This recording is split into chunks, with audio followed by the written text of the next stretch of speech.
As an early career researcher, it's really important that you have at least one research mentor, or maybe multiple ones who can advise you on your career development. So I'm Marloes Peters, I'm an academic at Newcastle University in the UK, and I'm going to give you some tips on how you can find the right research mentor for you. So this is based on my experience. I've had several mentors at different career stages, and also on some advice that I've gotten from other people on how to find the right fit for you. So as you do this, you probably might already have a mentor, or you might see your PhD supervisor as a mentor, but it's really important that you get a wide view from different people. So the first tip I got, and that might be quite surprising, but don't pick someone who's kind of exactly the same as you. And what I mean by that is that it can be really good to have a mentor who's outside of your field. So I was a little skeptical about this in the beginning, because I always assumed it would be really good to have another chemical engineer or maybe a chemist. But when you have a mentor, it's so much more about your career development and not just about the science itself. Because you might have like a previous PhD supervisor, so you have collaborators, so you have other people helping you with the scientific aspect.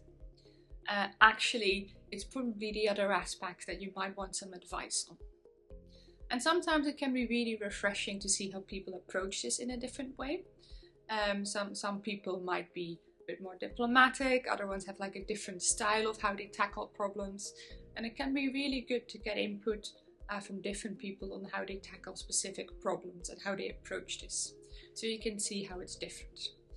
So in my case, recently I had a mentor from electrical engineering, which is obviously quite different than my own discipline. But sometimes that helps. Because first of all, you're more free to talk maybe about some internal problems that you might have. So that would be my first advice. And obviously you can still go for your PhD supervisor in terms of if you want like research advice or advice on where to submit grants, but it's also really good to have another mentor besides that. And as I said, this can be a mentor internally, but also please consider a mentor external to your university.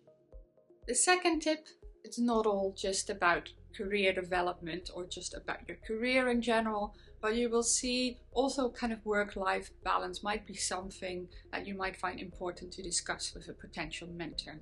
And it will be up to you of like how much you disclose on that and how much you're comfortable with telling them.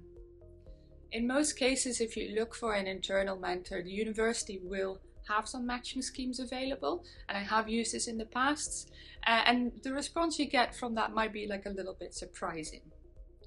So initially, for instance, for me, I was very focused on having another female mentor because I thought it would be easier to talk about certain things from a work-life balance perspective.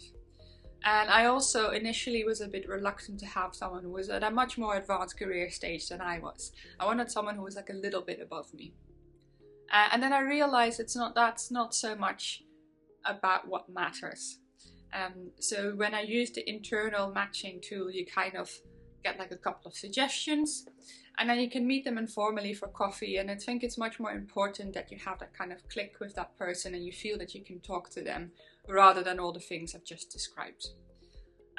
It might still be really important for you to have a mentor who's the same gender, or like a career stage might be important, but I think for me also the personality of your mentor, I found that to be much more important than some of these other aspects. So consider that when you look for your mentor. It might be good for you that you can also talk about your wider career and the other things that are important for you just than the science. The third tip is more about when you start to look for a mentor outside of your university. So most of you are probably on LinkedIn, and that's like a really good place to find people who have what you might consider your dream job. So what are you really looking for? Have you got an idea of what kind of job you would want to have in 5 years? And even if you don't, that's absolutely fine. Because for me, it wasn't very clear either that I wanted to continue like on an academic career. So externally, have a look at your professional network, because it's a lot bigger than you probably assume to be. So look at people who you kind of admired in a way in terms of their career path, or have positions that you might find interesting and you want to find more about whether that's something for you. Because you'd be surprised how many people that, you probably don't know that well, but are willing to act as a mentor. So it's always kind of worth asking them for advice. And even though they might not be your mentor, like in an official capacity, it's good that you can bounce off some ideas from multiple people every now and then, or just go for a coffee with them and just get some feedback. So I think people will be much more receptive towards your request than you might think. So it's always worth a shot. So the fourth tip, and I will have 5 tips in general, is to let yourself be mentored. And this might seem a little bit vague, but a lot of people see mentoring as a tick box exercise for themselves, so they don't always find it that useful. What you have to think about, as a mentee, you need to be proactive. So you should be the one reaching out to your mentor. So that's really like how the relationship should work. So that's why it would be good, like if you're looking for something specific, that you have some kind of goal in mind of what you want to get out of this. So an obvious one is when people are looking for a promotion, but it might also be when you're considering like a career switch. And many of you might be wondering, for instance, whether to go for an academic career or to work in industry. So it's good if you have like a particular goal in mind, because that will also help your mentor more clearly on how to give advice. So take it all in, and bearing in mind that when you talk to your mentor, you really need to be clear about the problems that you're facing. And sometimes I know that will not be as easy, and there are things that you might not be comfortable disclosing to them. So you need to think about what you want to get out of it, and what kind of information would be important to give some context to what you want. And then really listen to what your mentor advises. I think people approach things in different ways, and you might not be so comfortable with a particular style or like a solution to a problem that people propose. So it's always good to get some feedback and see what works for you. Now here's the 5th, and that's the final tip, is it is okay to have different mentors. Different career stages, you will have different mentors that suit a particular purpose. So I've had several mentors myself, and usually here at university you don't have a mentor for more than 2 years. Because it's good to get a bit of a change, to get like a refreshing perspective on something else. And probably you will have changed in 2 years. So are there other things that are important for you? You might be in a different career stage, you might have different questions.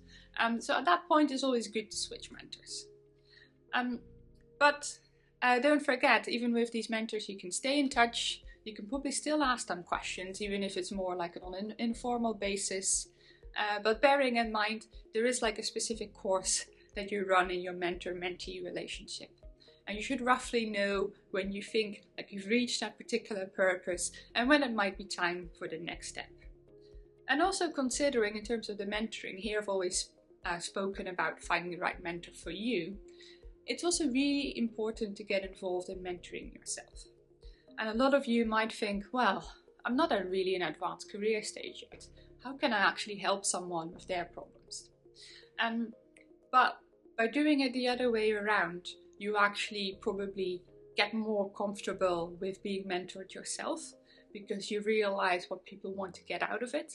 So I thought it was a really useful exercise actually for myself to mentor someone else and see what kind of feedback they were looking for, what was important to hear as a mentor, and how you can give the best advice on how that kind of works for you.